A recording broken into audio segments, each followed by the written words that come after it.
paz do Senhor Jesus, eu sou a doutora Mariana Mendes. Hoje, sábado, 13 de julho, quero compartilhar uma palavra especial para a sua vida.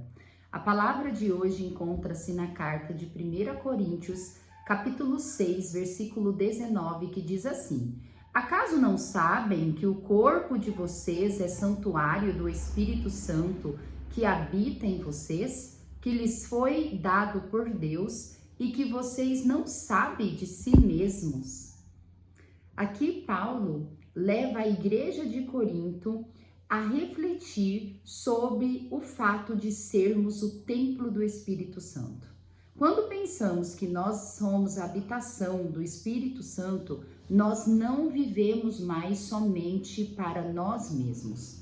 Nós temos uma responsabilidade com o mundo espiritual e com Deus.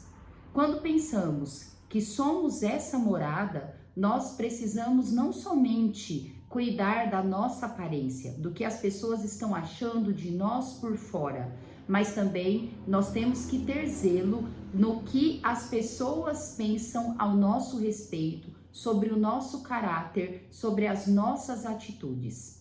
Nós temos que ter uma responsabilidade com as nossas ações, pois o próprio Jesus disse que somos embaixadores de Cristo aqui na terra. Nós precisamos estar atento da nossa saúde espiritual, do nosso caráter, da forma como as pessoas nos veem. De forma alguma podemos falar e fazer atitudes que podem causar dano para a igreja de Cristo, pois uma vez sendo membro do corpo de Cristo, todas as nossas ações refletem positivamente ou negativamente na igreja.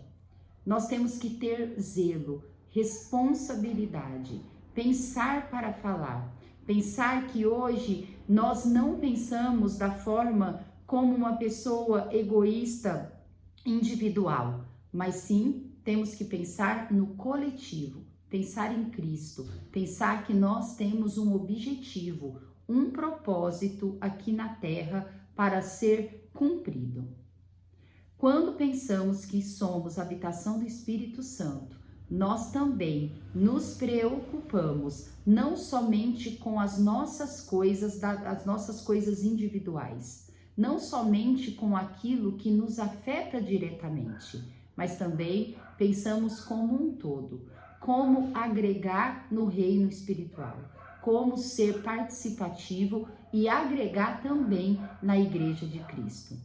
Cristo, ele confia em nós, para nós, através do intermédio de nós, levar a palavra do Senhor às outras pessoas, levar a doutrina que é uma verdade absoluta sobre a doutrina de salvação, aquela que vai nos direcionar para a vida eterna.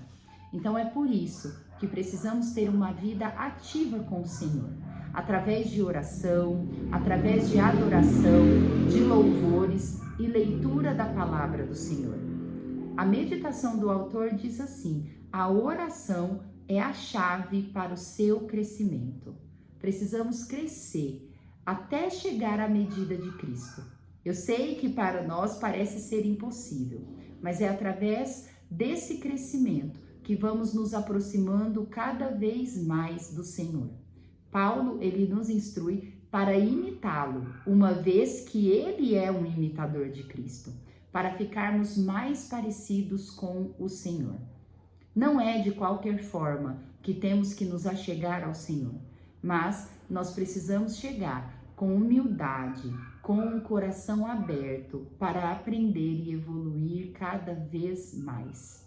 Nós somos morada do Espírito Santo, nós somos embaixadores de Cristo aqui na terra e temos uma responsabilidade para cumprir, uma responsabilidade que Cristo nos deu.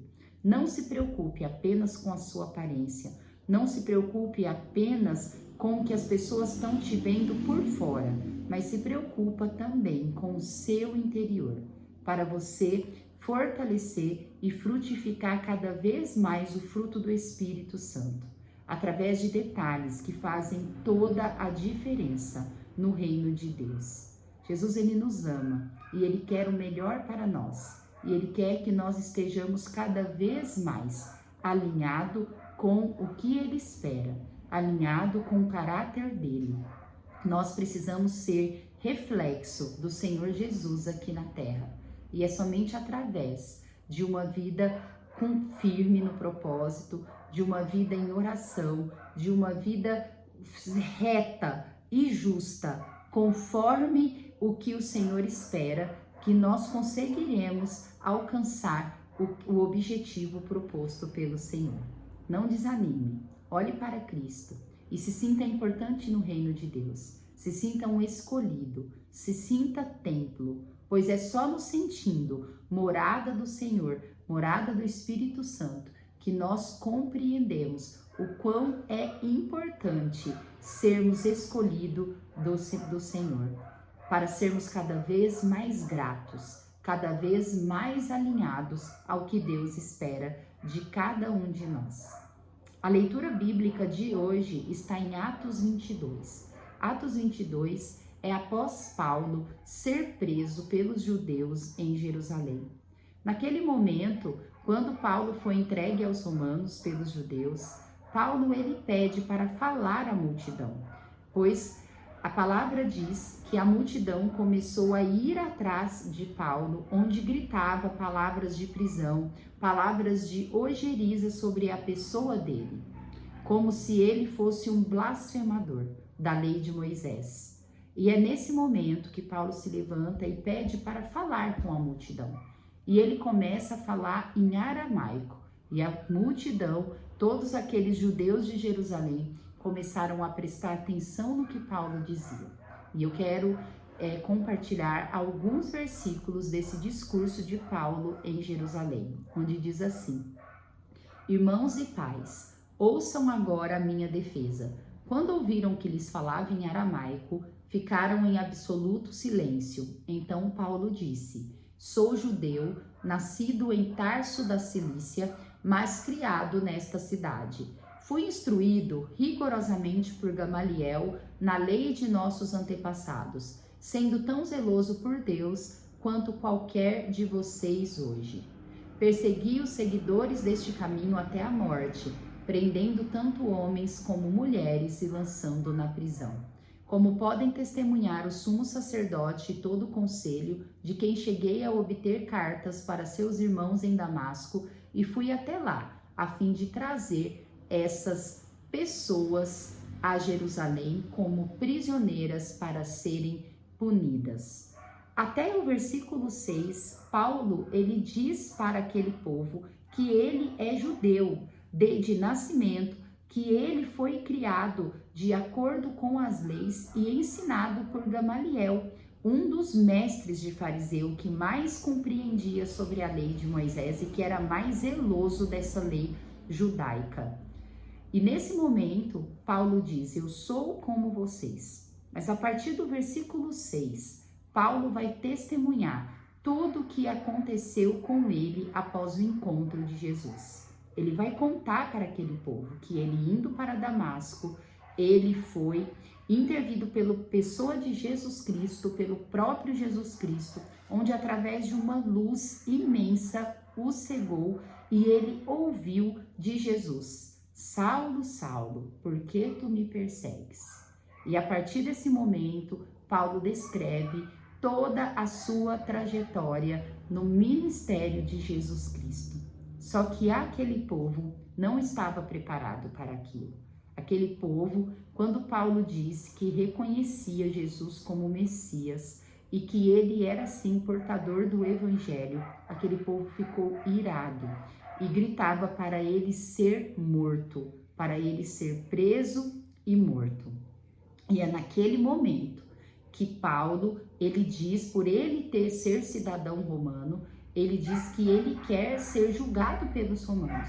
E os romanos, naquele momento, reconhecendo ele como cidadão, aguarda tudo o que ia de acontecer. E ele iria ser julgado por Roma. Como é maravilhoso a história de Paulo. Como é impactante a história de Paulo. Paulo, uma pessoa extremamente rigorosa na lei judaica, quando tem um encontro real com Jesus, ele crê na palavra do Senhor e ele faz todo o propósito que Jesus lhe deu. Ele ficou firme até o fim. Como é maravilhoso a fé genuína de Paulo. Paulo, em nenhum momento ele baixou a guarda, ele temeu, ele ficou temeroso, com certeza ele deve ter sofrido, mas ele ficou firme, pois ele olhou para Cristo e ele olhou para além de Cristo, tudo que viria através do sacrifício dele, através dele se manter firme no Evangelho, que o testemunho dele iriam edificar as pessoas que também estavam firmes no Evangelho com ele. Mas o que Paulo não sabia é que o seu testemunho impactaria nossas vidas até os dias atuais. Paulo não entendia que todo o testemunho, tudo que ele deixou registrado através das suas cartas, seria o alicerce da nossa fé. Seria o que fundamentaria a nossa fé até os dias de hoje. Quando Deus ele diz, através do profeta de Isaías, que os pensamentos dele são maiores do que o nosso, que os caminhos dele são maiores do que o nosso, é através de grandes homens como Paulo que nós conseguimos compreender o que isso quer dizer. Pois o que Paulo fez e toda a herança que Paulo nos deixou é inimaginável para ele. Ele não conseguia imaginar e nem prever o que haveria de acontecer. Deus, ele é soberano, ele é onipotente, ele é onipresente, ele sabe do ontem, do hoje e de amanhã.